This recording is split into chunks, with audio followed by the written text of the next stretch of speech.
Welcome to our first video on debt reduction tips. Our subject today will be credit card debt. As you can see, our credit card debt in the U.S. hits an all-time high of $930 billion. Back in 2018, when we went through that financial crisis, the debt was $850 billion. We'll be covering tips on how to reduce these credit card debts, and we'll also be covering what the current rates are. We have lots of information for you, so let's get busy. First item we're going to cover here is credit card interest rates are the highest they've ever been. This is a great article for you to read. I'll place it down below, but let's listen to a little bit about the video. Credit card interest rates are already ridiculously high. They're up around 20% on average. So here's a little bit of statistics here. The current average credit card interest rate by category. All existing accounts, the average is 14.56. The recent lows, 11.82.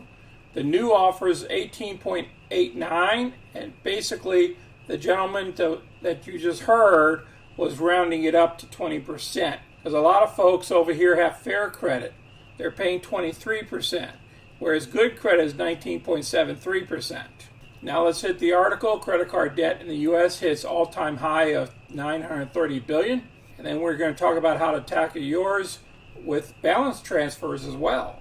Debt surpassed the $870 billion peak during the 2008 financial crisis, just like I was telling you guys. So we're above that mark right now. Credit card delinquencies rates increased 0.16% from the prior quarter of 5.32%. Younger Americans have a 76% higher delinquency rate than anyone else. So here's the breakdown based on age on the credit card delinquency rates. So the first thing we're going to cover here is using a balance transfer credit card.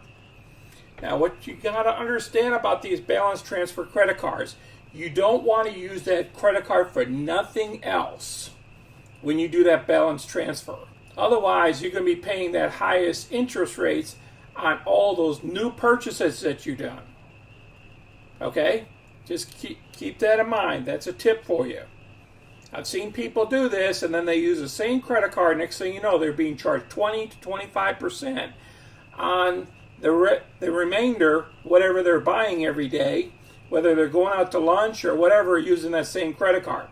You want to set that credit card aside until you pay off that whole balance, or unless you roll it over into another balance transfer. So let's see some offers here on using a balance transfer credit card. You can go to Wallet Hub, and you can see a number of them here. High limits up to 21 months for 0%, but remember, you're paying between 3% to 5% to go into this contract for those time periods. Good credit up to 21 months on transfers. Capital One has 15 months. Excellent score, 20 billing cycles. Chase, 15 months. Now here's one more credit card here with Bank of America, and they have a 0% intro APR for 18 billing cycles for purchases and for any balance transfers made in the first 60 days of opening your account. So you got to keep that in mind. But then they also send you stuff in the mail that I get all the time that they, if you want to do a balance transfer, you just have to pay 3%, and they give me a certain time period. Like I got one the other day for 24 months for 0%, but I got to pay 3%. So we're showing you the different ways that you can reduce the 20% a year interest down to 3% for a 1 year or greater time period. But remember, after that time period expires, you're going to go from 14.5% all the way up to 26.49% variable APR. So you want to keep all that in mind on any of these balance transfers. Now the other thing here that you can do is consolidate debt with a personal loan. Now that's only if you can get a personal loan at a lower interest rate. So let's talk about personal loans and housing loan. You can get a home equity loan. Let's say, for instance, you got $20,000 to $40,000 on your credit card and you own your home. What's been happening lately is home prices have been going up. So therefore, you're authorized to get home equity loans. As long as you have decent credit and you work with your banks, you can get this. On this website called Money Here, and I'll place this down below as well with all the other articles on 6 best home equity loans of 2022. And they'll tell you about the loan amounts here and the APR between 5% to 13%.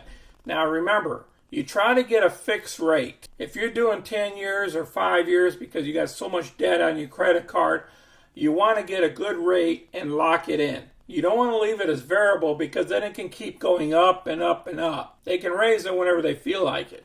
So just be careful on those variable rates. And this one here has a 4% with auto pay. Sometimes your credit union has good deals too. So you want to look into those as well because you decided to purchase a property and you got a home equity loan on top of it. Now the other way is you could borrow money from family or friends. Yes, if you got rich parents and stuff, you could borrow money from the family, but if you borrow money from your friends and you have problems paying it back, you might lose your friends. I would stick with family, and remember, when you start borrowing from family, sometimes you have a problem communicating with your family because then there's this problem with money in between you and your family. And that's why I look at more or less the home equity loans.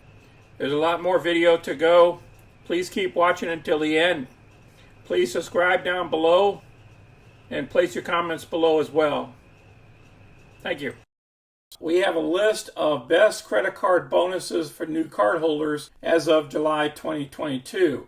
Now this website is called NerdWallet. I'll place this down below too. And they'll show you the different intro offers that they have and the cash backs. If you're really in a bad way with credit cards, you can negotiate debt with credit card company. Now this is your last resort because it's going to affect your credit and it could affect like security clearances and stuff like that you might have with the government. I would dig into that before you start doing all this stuff here. And why credit card companies negotiate debt? When finances get tight, credit card payments are often one of those first bills people let aside. After all, credit card debt is unsecured, just like personal loans. They're unsecured loans. If you don't pay your auto loan or your mortgage, your car or your house could be at risk. The same isn't true with credit cards.